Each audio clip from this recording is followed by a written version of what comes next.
Good day, sir. I'm Nana Oranan, and I'm honored to present my selected training regulation, which is Food and Service Management in situ. This presentation outlines the essential components that support successful implementation of the training program.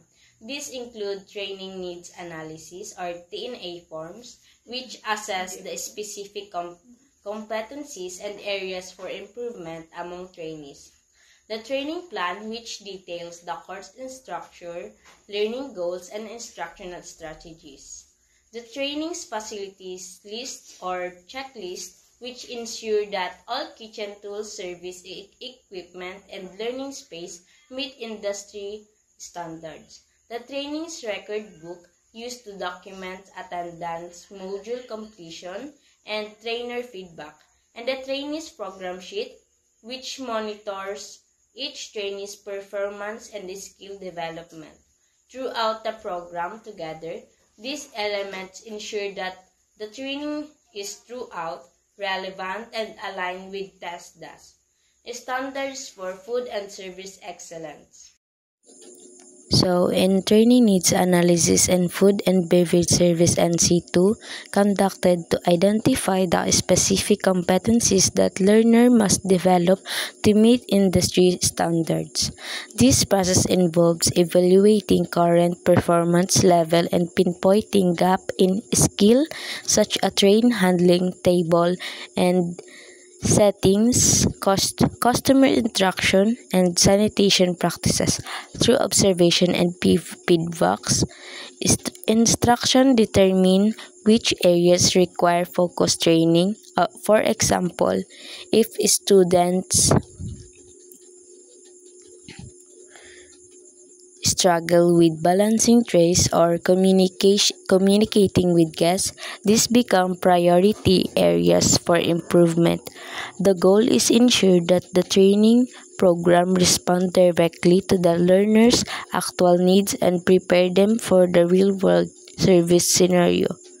The training plan serves as a structured guide for delivering the food and beverage services in situ curriculum. It outlines weekly and developed activities, learning objectives, instructional methods, and assessment strategy. Each week focuses on the specific competencies such as preparing the dining area, taking food orders, serving meal, or handling guest concern.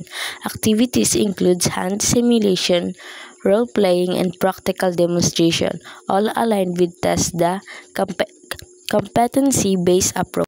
The list of tools and facilities includes all the physical resources needed to support effective training. This typically consists of the dining area set up with tables, chairs, lanyards, and centerpieces, as well as service tools like trays, pitchers, plates, and cutlery. Additional equipment such as menu boards, order pads, and uniform help simulate realistic restaurant environment. The progress sheet is used to evaluate learners' mastery of each competency in food beverage services in situ. It includes performance rating and remarks for skills such as table settings, tray handling, order taking, and guest interaction. Instructors assist each student using rubrics or checklists, noting strengths and areas that need further development. This tool provides a clear overview of the learner growth and readiness for certification, helping both educators and trainees stay focused on achieving and required standards.